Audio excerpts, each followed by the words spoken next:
In the last module, we explored the major scale, which have bright, open, and familiar sound. But music isn't always happy. In this lesson, we're stepping into the minor scale, a darker, moodier, and one of the most powerful sounds in Western music. Take a listen. Here is C major.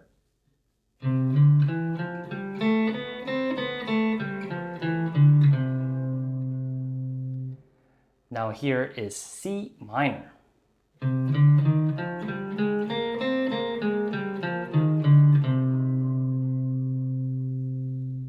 Just by changing few intervals to the major scale, now we have a very different emotional feel to the scale. And that's the sound of the minor. The natural minor scale formula has whole step, half step, whole step, half, then whole step, whole step. In C minor, that gives us the note C, D, E flat, F, G, A flat, and B flat. Now here's the cool part. The natural minor scale isn't completely foreign to major scale. It's the major scale reimagined, but starting on the 6th degree. For example, the notes in a C major scale are C, D, E, F, G, A, B. The 6th degree in that scale is A. Now, if you start on A instead of C, you get an A natural minor scale. It's the same set of notes, but with different feel and different perspective. And that's why it's called natural minor scale. Now let's hear C minor horizontally on one string.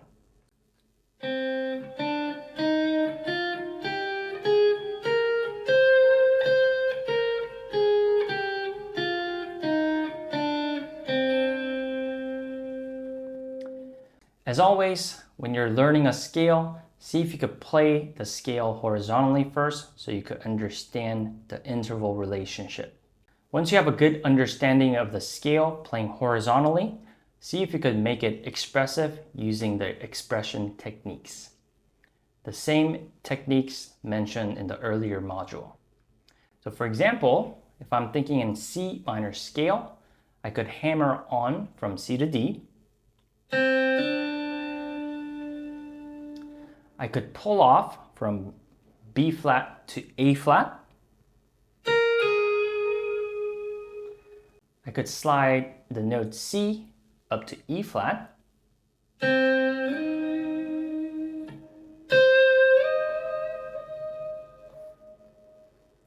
Really spotlighting the flat 3. Or I could bend D into E flat. I call this the quote-unquote minor cry because you could really hear the sound of a minor.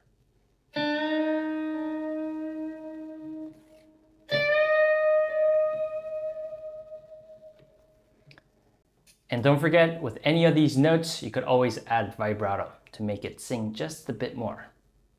The same techniques we used in major scale, we could use the same for the minor scale to make the notes sing. The close skill practice for this lesson would be using one finger. See if you could outline a minor scale just up and down the string. Now you're welcome to use different fingers, but use one finger at a time. And as you play through the notes, say the degrees out loud, or better yet, see if you could sing it. With close skill practice, keep it slow and keep it clean. Try not to play the guessing game here.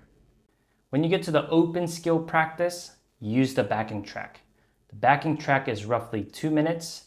You could divide the backing track in a minute segment. And to give you an idea, the first minute, you could play the scale horizontally with the expression techniques. And in the second minute, you could build a motif. For example, you could play a C, E flat, D, and C. And see if you could repeat it with the variations, especially with using those expression techniques. Here, the idea is keep it simple and try your best to highlight the color of the minor scale. And to wrap up, here's your assignments for this lesson.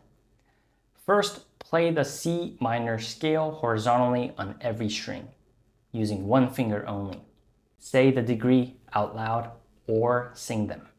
Use the backing track to help you play musical ideas. You could use it to make motifs of your own, or you could explore just playing horizontally with the backing track. Let me suggest focus on the flat 3, flat 6, and flat 7, because those are the intervals that make the minor scale.